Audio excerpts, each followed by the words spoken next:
en este programa que se llama Predicando a las Naciones. Estamos listos para bendecirles con la palabra del Señor y queremos saludar a todo el mundo donde quiera que se encuentren. Pues le invitamos a que se quede con nosotros en esta ocasión. Tenemos un tema muy especial para la iglesia que esperamos que sea de mucha bendición. Le saluda su pastor y amigo Sergio Cárdenas. En esta hora también me acompaña nuestro hermano. Voy a dejar que él se presente. Dios les bendiga a todos los radioescuchas de Radio Adicción Cristiana. Mi nombre es Armando Rodríguez Carrillo y estamos en este lugar para compartir un mensaje precioso que el Señor ha puesto en la vida de nuestro pastor Sergio Cárdenas. Espero que sea de bendición esta palabra de poder, esta palabra que transforma, que renueva, que levanta, que restaura, cuando tú crees que la palabra de Dios es poderosa. Dios me los bendiga abundantemente. Iglesia Cristiana de Restauración, Vida Nueva. Así es, ahí están los días de reunión en nuestra iglesia, que está ubicada ya en el municipio de Apodaca, Nuevo León. Bien, entrando en materia, queremos compartir con ustedes este tema especial. Es un tema obviamente que al momento que le damos lectura va dirigido a la iglesia. Es un tema que se le dio a Juan, el apóstol Juan, el discípulo amado, de parte del Señor Jesucristo en la isla de Patmos. Usted ya sabe dónde se encuentra esto, es el libro de Apocalipsis. Y vamos a abrir la escritura en el libro de Apocalipsis, capítulo número 3, y le vamos a dar lectura desde el verso 14 hasta el verso número 20, y le voy a pedir a nuestro hermano Armando Rodríguez, si es tan amable, darle lectura. Apocalipsis 3, verso 14 al 20. Gloria a Dios. La palabra de Dios dice de la siguiente manera: y escribe el ángel de la iglesia en la Odisea, he aquí el amén, el testigo fiel y verdadero, el principio de la creación de Dios, dice esto: yo conozco tus obras, que ni eres frío ni caliente, ojalá fueses frío o caliente, pero por cuanto eres tibio y no frío ni caliente, te vomitaré de mi boca. Porque tú dices, yo soy rico y me he enriquecido, y de ninguna cosa tengo necesidad, y no sabes que tú eres un desventurado, miserable, pobre, ciego y desnudo. Por tanto, yo te aconsejo que de mí compres oro refinado en fuego, para que seas rico, y vestiduras blancas para vestirte, y que no se descubra la vergüenza de tu desnudez, y unge los ojos con colirio, para que veas. Yo reprendo y castigo a todos los que amo. Sé pues celoso y arrepiéntete. He aquí yo estoy a la puerta y llamo. Si alguno oye mi voz y abre la puerta, entraré a él y cenaré con él y él conmigo. Y el que venciere le daré, se siente conmigo en mi trono, así como yo he vencido y me he sentado con mi Padre en su trono. El que tiene oído, oiga lo que el Espíritu dice a las iglesias. Tremendo mensaje del Señor Jesucristo que le da en esta carta al apóstol Juan. Pero antes de continuar, vamos a hacer una oración. Oremos. Padre nuestro que estás en los cielos, alabamos, bendecimos y santificamos tu grande y poderoso nombre. Señor, asimismo te pedimos, Señor, que ministres nuestras vidas, que cada pensamiento, Señor, pueda ser traído cautivo, Señor, al conocimiento de la palabra. Te pedimos que te glorifiques, Señor, y que a través de este mensaje puedas ministrar los corazones de tu pueblo. Todo te lo pedimos en el dulce nombre de nuestro Señor y Salvador Jesucristo, a quien adoramos. Amén y amén. Amén. Bien, estos versículos son versículos muy poderosos. Algunos teólogos concluyen que es un mensaje para el último tiempo de la iglesia. Recuerde que fueron 7 mensajes los que se les dio al apóstol Juan, 7 cartas dirigidas a 7 iglesias, a 7 pastores, con 7 condiciones espirituales. Cada iglesia tenía una condición espiritual. La mayoría de ellas fueron alabadas por algunas virtudes que tenían, pero en esta última carta que va dirigida a la iglesia que se encuentra en la Odisea, más bien hay una reprensión. hay una advertencia, hay un llamado de atención. No encuentran ninguna virtud en ella. Muchos adjudican cada carta a las diferentes etapas de la iglesia antes del arrebatamiento, y que esta, al ser la última carta, es la carta en donde la iglesia estaría experimentando esta condición espiritual antes de que Cristo venga. Pero ciertamente es una condición espiritual que se puede vivir a través de todas las épocas y de todas las edades de la iglesia, desde que ella surge con la predicación de nuestro Señor Jesucristo, su muerte, su crucifixión, su resurrección y el envío de los apóstoles a predicar el evangelio a toda criatura. Y en esta carta, es una carta que realmente va directo en la condición a la que se refiere el Señor Jesucristo en esta carta. Es una condición muy triste y muy lamentable de la iglesia. Inicia en el versículo 14, dice: escribe al ángel. Obviamente está hablando, escribe al mensajero, al que lleva el mensaje a la iglesia. Es decir, en este caso a los predicadores, a los evangelistas, a los pastores. Este mensaje primeramente es para ellos. El mensaje tiene que venir primero al mensajero y tiene que entregarse de la manera que lo recibe, y tiene que ser un mensaje que venga de parte de Dios. El Señor Jesucristo va dirigido primeramente a la cabeza de la iglesia, en este caso, que es la autoridad que está puesta en la cabeza para que comuniquen verdades espirituales y sobre todo haga recapacitar a la iglesia en su condición espiritual. Entonces el mensaje primero es al mensajero, para hacerle ver, para revelarle la condición en la cual se encuentra la iglesia de la Odisea. La Odisea, su nombre significa derecho del pueblo o el juicio del pueblo. Esta iglesia era una ciudad rica en Asia Menor, fundada por Antíoco II, y fue una ciudad muy próspera comercialmente. Estaba ubicada en la intersección de dos importantes rutas y era famosa por sus textiles de lana y algodón. Era un centro comercial y también un centro bancario clave. Ahí se vendía una muy conocida pomada para los ojos que contribuía a la riqueza y que obviamente traía un beneficio en aquel tiempo a cuestiones oculares. También era famosa por sus prendas de vestir de muy alta calidad, que eran hechas por una excelente lana que ahí mismo producía en esa ciudad. Y también contaba con un acueducto que llegaba a la ciudad y que proveía de agua tibia. Interesante, hermanos, que todo lo que el Señor habla a la iglesia tenía que ver con las condiciones de la ciudad, y eso nos habla de una iglesia amoldeada al mundo, una iglesia que se había acomodado al mundo. Mire, tenían riqueza económica, tenían buenas prendas para vestir, tenían una clínica farmacéutica muy famosa que trabajaba lo que era la pomada o el colirio, que hoy se conoce para los ojos, para darles claridad y limpieza a la visión. Y tenía un acueducto donde llegaba por el tiempo que llegaba o se mezclaba con otra agua, llegaba el agua tibia, y el agua tibia era muy, muy cómoda para ellos, así como la recibían.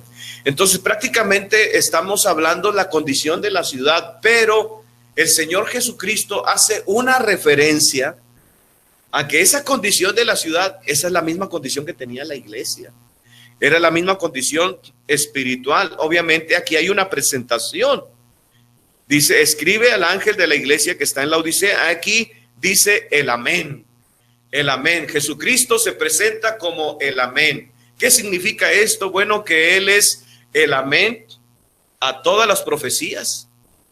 En Él se cumplieron todas las profecías dadas por los profetas, dadas por los salmos, dadas por Moisés, dadas desde el libro de Génesis. Él es el amén. Cada profecía en Cristo es amén. Pero también es el amén para la iglesia.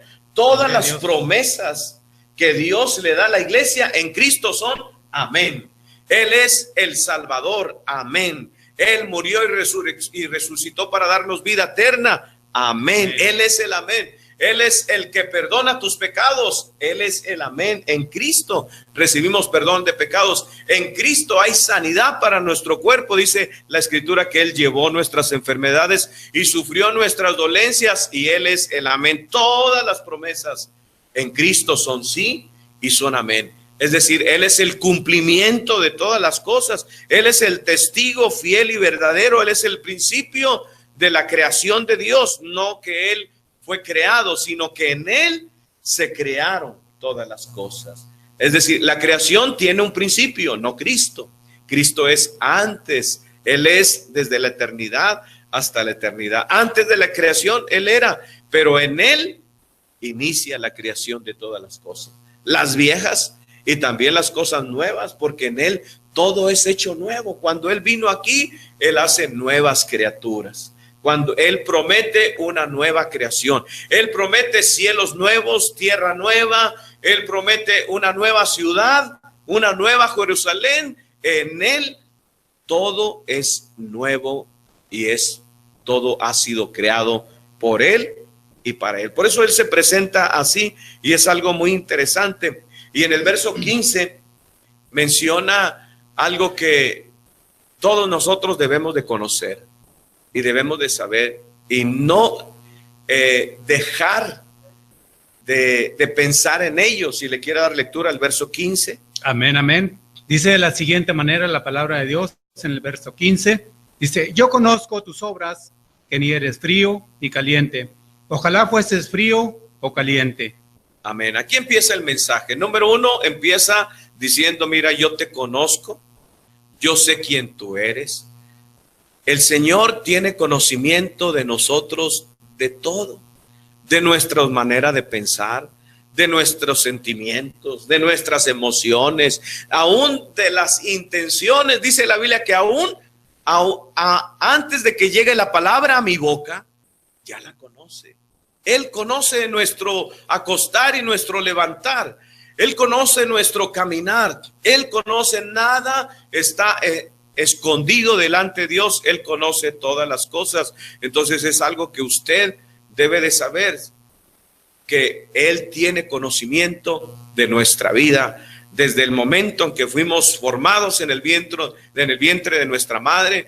Cada día Dios tiene conocimiento de nosotros, de lo que pensamos. No importa por más escondidos que estemos, dijo el salmista: si subo a lo alto, ahí estás, si desciendo a la sepultura, ahí estás. Aún las tinieblas te es luz para ti. Todo está descubierto a los ojos de Dios. Es decir, no podemos engañar a Dios con nuestras palabras. No podemos engañarlo. No podemos decirle: Señor, esto, porque la Biblia dice que Él conoce aún las intenciones de nuestro corazón. Y sigue añadiendo: este conocimiento es el conocimiento que Dios tiene de la iglesia en la Odisea, pero que tal vez pudiera ser un conocimiento que nosotros no tenemos, al igual la iglesia, porque ella tenía un pensamiento en el cual estaba engañándose a sí misma. El Señor le dice: lo que yo conozco de ti es que ni eres frío y ni eres caliente. Ojalá fueses frío o caliente. Es decir, que la iglesia estaba en una condición intermedia. No era fría, es decir, no era una persona que no conocía a Dios, una persona muerta espiritualmente. No eres de los que están muertos, no eres de los incrédulos, pero tampoco eres de los que están ardiendo por mi palabra, de los que arden en el fuego del Espíritu Santo. No eres ni uno ni otro. Entonces, ¿qué eres? Él dice: ojalá al menos fueras frío, porque cuando una persona está muerta espiritualmente, cuando una persona tiene pecados, los reconoce, pero hay gente que dice: yo pecador. No, ¿qué va? Entonces están viviendo un cristianismo engañado, un cristianismo donde los ubica en una condición intermedia, una condición la cual menciona en el verso número 16. Esa es la condición en la cual se encontraba la iglesia espiritualmente. Amén, amén. Poderosa palabra del Señor hoy en estos días para nuestras vidas. Atesorámosla y dice el versículo 16, pero por cuanto eres tibio y no frío ni caliente, dice el Señor, te vomitaré de mi boca. Este es el conocimiento que yo tengo de ti. Este es el conocimiento. Tú eres tibio. Bueno, ¿se acuerdan que hablamos que ese era el agua que llegaba? Amén. La gente para poder, mucha gente no tolera lo caliente. Entonces lo que hace es mezclar el agua fría con la caliente para que dé a una condición de tibieza. Y mezclar el agua fría con lo caliente, eso habla de una mezcla de teología, un conocimiento erróneo que los había acomodado a una condición cómoda. Aquí tibiecito estoy bien. Un pie en el mundo y un pie en la iglesia. Eso es la condición espiritual. Es decir, no se sabe si eres cristiano. Hoy en día, antes era más fácil identificar a un cristiano. Se le veía con la Biblia bajo el brazo. Se le veía en su manera de hablar. Se le conocía en su manera de conducirse. Se le conocía en la manera en que él se comportaba ante la sociedad, en la manera como vestía. Hoy en día no sabemos quién es cristiano en la calle. No lo sabemos. Hasta que él mismo lo dice, ¿verdad? Pero antes la conducta, el testimonio, sus palabras, su manera de conducirse, la Biblia que la cargaba para todos lados. Pero hoy la tecnología pues ha hecho que pues evitemos ya andar cargando la Biblia. Bueno, para algunos, todavía muchos la traemos ahí bajo nuestro brazo, todavía la portamos. Algunos es más cómodo leerla en el celular, pero a veces no sabe uno qué está leyendo, ¿verdad? Entonces entraron en una condición en la que no estaban ni ardiendo por el Señor, pero también estaban acomodados al mundo. Tú eres tibio, y esa condición a Dios le desagrada la mezcla. Vez tras vez, desde el principio, el Señor quiere que la postura de la iglesia sea definida. Lo dijo cuando Josué dice, escogeos ahora a quién vayáis a servir, si a los dioses de que vuestros padres sirvieron en Egipto cuando anduvieron en el desierto. Y Josué dice, pero yo y mi casa serviremos a Jehová. Estaba diciendo, escojan, decídanse ya a quién van a servir. Si Jehová es su Dios, sírvanle. Y si esos ídolos que llevan es su Dios, pues sigan tras ellos, pero dejen de estar jugando que buscan a Dios y lo atraes ahí, llevan su idolatría. Dejen eso, defínanse. Y lo vemos también cuando el mismo Elías reta a los profetas de Baal y a los profetas de Acera y reta al pueblo. Dice, el Dios que responda con fuego, ese sea Dios, y escojan ya, dejen de estar cavilando entre dos pensamientos. Decídanse, o eres creyente o eres un incrédulo, pero defínete si eres un hijo de Dios o un hijo de quién. Gloria a Dios. Eres, pero defínete. ¿Qué eres? No, deja la tibieza. Deja las personas, hermanos, las personas que ponen esa condición de espiritualidad a medias. Es una espiritualidad donde busco a Dios, pero así acercándome poquito, voy a la iglesia, pero de ayunos, de predicar el evangelio, de vigilias y veladas de oración, de un compromiso serio con el Señor, de servicio. No hay hoy en día muchas iglesias, congregaciones, por más numerosas que sean, siempre tienen una cantidad mínima de servidores, porque los demás no quieren compromisos. O eres o no eres, pero decídete. O me sirves a mí, porque antes servías al mundo, al diablo, a los ídolos, y eras llevado como se llevaba a los ídolos mudos. Pero ahora, así como presentaste tus cuerpos para pecado, para iniquidad, tus miembros de tu cuerpo, preséntatelos a mí en santidad y en servicio. Amén, amén. Decídete, no estés jugando. Pon una posición, dice el Señor, por cuanto eres tibio. Dios no tolera la tibieza. Dice, te vomitaré de mi boca. Está hablando de expulsar algo que no tolera.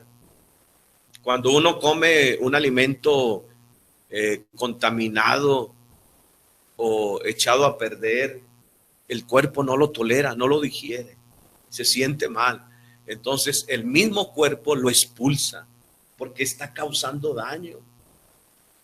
Inclusive puede causar la muerte.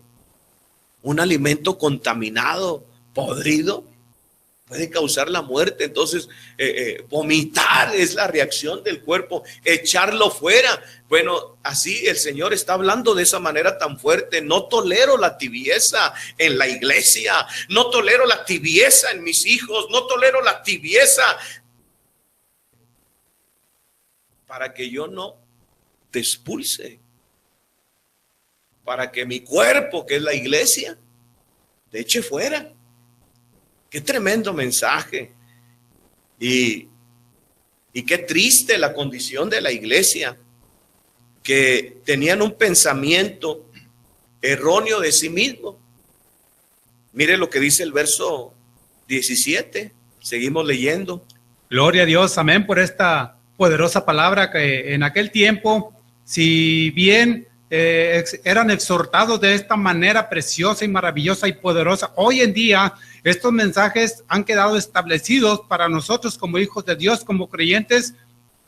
O somos o no somos. ¿Le servimos a Dios o no le servimos?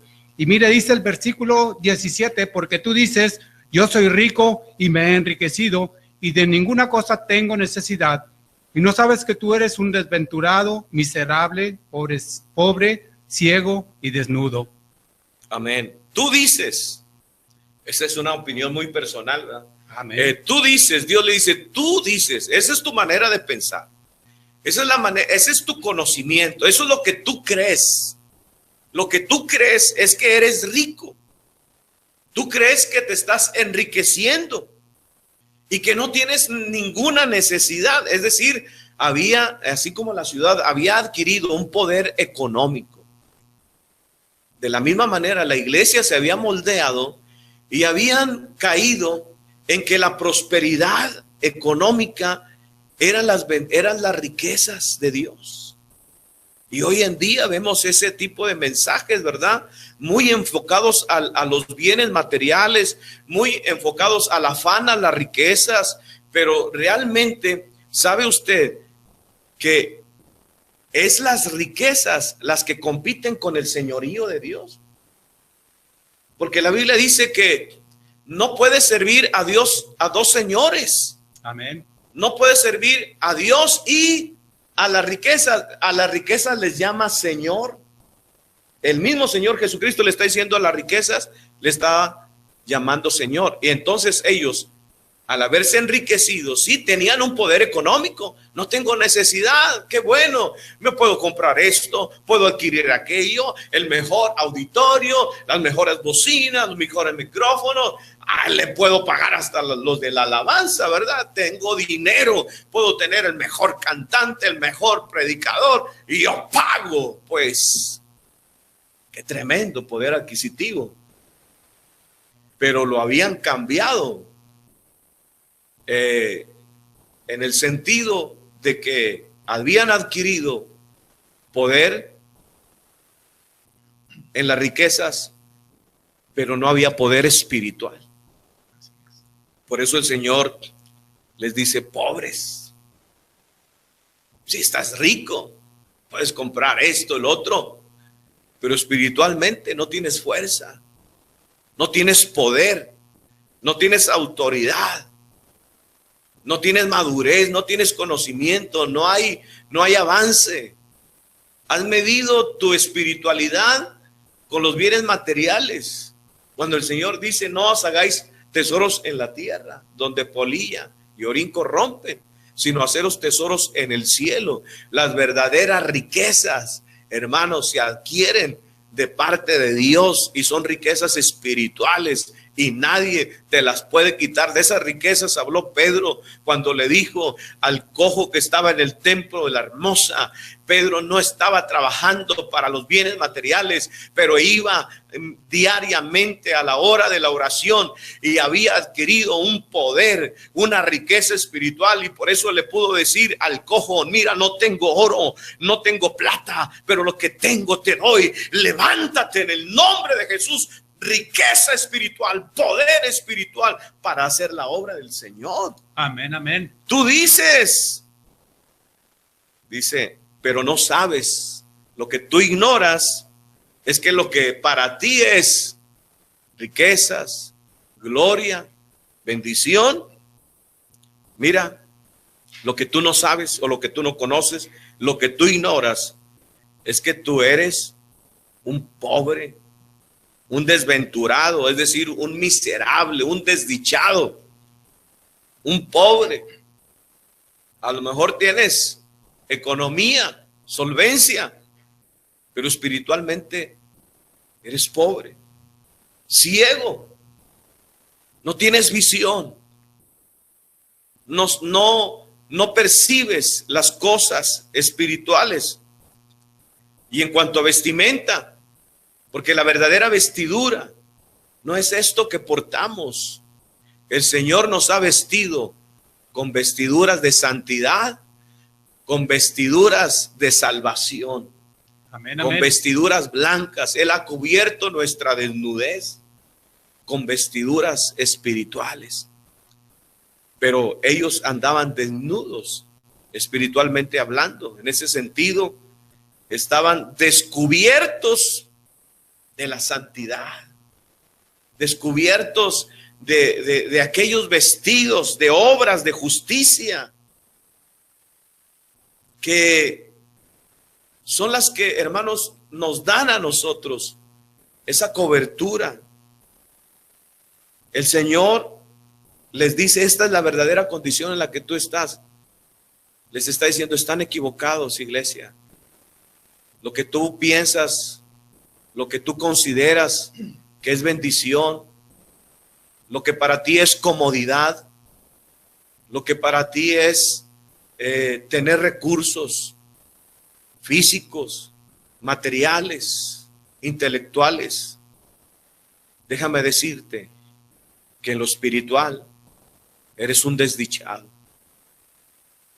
Estás pobre y estás desnudo delante de mí. Qué tremendo mensaje, hermanos. Amén, amén. Y aquí viene la amonestación de parte del Señor. ¿Qué es lo que recomienda el Señor? Qué cosa más preciosa en este tiempo, que es la palabra de Dios que nos transforma, que nos redarguye, amén, y nos insta constantemente a que nos metamos a la presencia de Dios, que le busquemos de todo corazón y con todo el deseo de nuestra alma para poder ser hijos de Dios verdaderamente y que haya en nosotros un arrepentimiento. Dice el versículo 18, por tanto, yo te aconsejo que de mí compres oro refinado en fuego, para que seas rico, y vestiduras blancas para vestirte, y que no se descubra la vergüenza de tu desnudez, y unge tus ojos con colirio para que veas. Amén. Yo te aconsejo, yo te reprendo, yo te amonesto, que de mí, ¿de dónde viene lo espiritual? ¿De dónde viene las verdaderas riquezas? Vienen del Señor Jesucristo. Dice la Biblia que Él se hizo pobre para que seamos enriquecidos en todas las cosas. De mí compres, es decir, paga el precio. Dice, compra la verdad y no la vendas. Adquiere conocimiento. Paga el precio. De mí compres oro refinado en fuego. El Señor compara el oro con la fe. Compara el oro con la sabiduría, el conocimiento espiritual, la madurez espiritual. Es decir, que te cueste, te va a costar, pero vas a adquirir verdadera riqueza espiritual. Amén, amén. Te va a costar vigilias, oración, te va a costar, La Biblia menciona cómo el Señor a otra iglesia que no tenía bienes, que no tenía manera, pero le dice, pero tú eres rica. Creo que la iglesia de Esmirna, donde le dice, tú eres rica, pero a esta le dice, tú eres pobre, tú no tienes riquezas, estás desnuda. Tenemos que pagar un precio para adquirir los verdaderos tesoros, las verdaderas riquezas espirituales. Dice, para que seas rico y seas vestido de vestiduras blancas. Es la obra que nosotros hacemos por el Señor, es el compromiso. Dice la Biblia que todo lo que hagamos para Él será recompensado, pero es para Él, para la causa del beneficio del reino de los cielos, el servir a Dios, el contribuir al evangelio, el hacer la obra. Eso es lo que nos va a enriquecer y también nos va a vestir con vestiduras blancas. La santidad, para ser santo se paga un precio. Es renunciando al mundo, no amando al mundo. Se paga un precio, abstenerse de las pasiones, abstenerse de los deseos carnales. Se paga un precio para todo esto, para ser santos. Y el Señor dice, yo no quiero que se descubra. Mire, el Señor en su misericordia dice, yo no quiero que se descubra tu vergüenza, que se publique tu condición, que salga a la luz lo que realmente eres. Mejor, dice, yo te aconsejo, ya te amonesto, yo no quiero que tu desnudez espiritual se dé a conocer. Mire qué tremendo, la caída de hombres, la caída como cuando David pecó y fue descubierto de parte de Dios a Natán y fue reprendido y fue descubierto, se descubrió el pecado de David.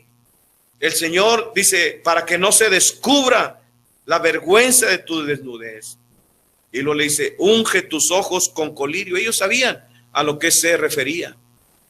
Él sabía que se refería, hermanos, el colirio del Espíritu Santo, el entendimiento. Dice la Biblia que somos renovados en el espíritu de nuestra mente. Tenemos un nuevo entendimiento. Ya no pensamos como el mundo, ahora pensamos de acuerdo a la palabra de Dios. Ahora vemos con los ojos de Dios. Ahora vemos a través del lente de la palabra. Nuestra visión está clara. Sé a dónde vamos, sé por qué estoy aquí, sé mi misión, sé mi comisión, sé hacia dónde es la meta y debo de proseguir hacia ella. Amén, amén.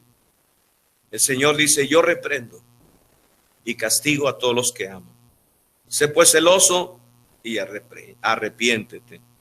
Antes de que venga la reprensión y el castigo, antes de que el Señor trate, porque a veces tiene que venir un trato. Dice, yo reprendo y castigo a los que amo.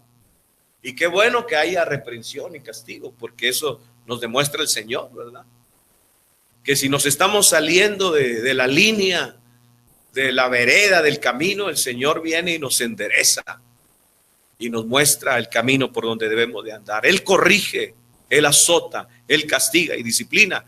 Pero para evitar eso tenemos que oír primero la voz del Señor y nosotros solitos, ¿verdad? Por la buena, Señor, ya entendí, realmente tú me has hablado. No estoy viviendo como debo de vivir, no estoy viviendo de acuerdo al parámetro de tu palabra, que es la regla de conducta para mi vida. No estoy haciendo, simplemente leo, soy oidor, pero no vividor de la palabra. Perdóname, me arrepiento. Hoy, Señor, buscaré tu rostro, hoy buscaré tu presencia, hoy te amaré, hoy te serviré, hoy me comprometo. Y hermanos, ese arrepentimiento traerá a nuestra vida el gozo, la reconciliación con Dios. Amén, amén. No podemos engañar a Dios. Qué tremendo que esta iglesia tenía a Jesucristo llamando a la puerta. No estaba, porque es una carta a la iglesia. Es una carta que dice, el Espíritu habla a la iglesia. ¿Cómo? La iglesia tiene afuera al Señor Jesucristo. Pero si adentro hay cantos, hay predicaciones, hay alabanza, show de luces y cuánta cosa, pero el Señor está afuera, llamando a la puerta de la iglesia de la Odisea, de la iglesia tibia, que se había acomodado al mundo, que pensaba que la prosperidad material era también prosperidad espiritual. Está llamando el Señor a la puerta. Si alguno oye su voz y abre la puerta, Él entrará, cenará, proveerá. Habrá comunión, una comunión íntima y preciosa. Querido amigo, hermano, si Dios te ha hablado, el Señor te está llamando a que abras de nuevo esa relación con Dios y que vuelvas al primer amor, que vuelvas a esa intimidad, a esa comunión con el Hijo de Dios. Iglesia, ¿cuál es la condición que estamos viviendo hoy en día? Arrepintámonos, compremos, paguemos el precio, busquemos la santidad, el compromiso con Dios. Yo quiero hacer una oración.